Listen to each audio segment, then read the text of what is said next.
Ce que vous pensez, vous le créez. Ce que vous ressentez, vous l'attirez.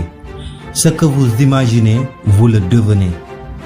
En ces mots, le Bouddha voulait nous faire comprendre que nos pensées dominantes, mues par des émotions fortes, sont sûres de se transformer à leurs équivalents physiques, de prendre forme dans cette réalité dans laquelle nous vivons.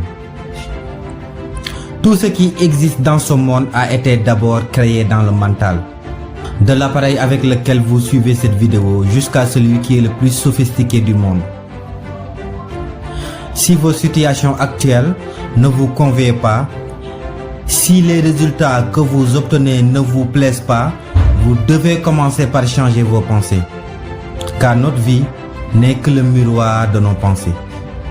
L'idéal, c'est d'apprendre à contrôler son esprit et orienter ses pensées sur ce qu'on aimerait voir arriver dans notre vie et fermer la porte aux pensées négatives. Le cerveau de l'homme est animé environ par 75 000 pensées par jour. Les 95% de ces pensées relèvent du subconscient, donc de l'inconscient, et les 5% du conscient. Ces 95% de pensées qui caractérisent notre attitude mentale déterminent la direction que prend notre vie. Par conséquent, pour changer cette direction, autant dire la réalité dans laquelle nous vivons, il faut utiliser intelligemment ces 5% en l'orientant vers notre but. Et ainsi, pouvoir changer le programme de notre subconscient qui est l'utérus même de notre création. Mais pour ce faire, il faut commencer par faire ce qu'on appelle l'autosuggestion. Ayez un tableau de bord où est écrit vos objectifs. Vous pouvez même le mettre dans votre téléphone comme écran d'accueil pour enfin pouvoir le lire régulièrement. L'objectif est d'implanter ces idées dans votre subconscient. Et une fois que vous y arriverez, elles se transformeront sûrement à leurs équivalents physiques. Vous commencerez à avoir de l'inspiration, c'est-à-dire la solution spontanée d'un problème longtemps médité.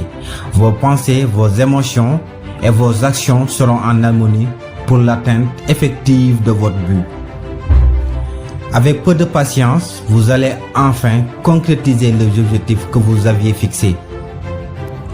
Ayez l'habitude de concentrer vos pensées sur ce que vous voulez voir arriver et non sur ce que vous ne voulez pas voir arriver.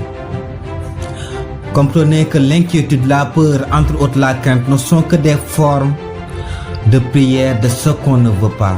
Car nos pensées sont comme des aimants qui attirent en nous ce par quoi nous sommes obsédés. Et si vous êtes obsédé, vos obsessions vous distrairont des distractions.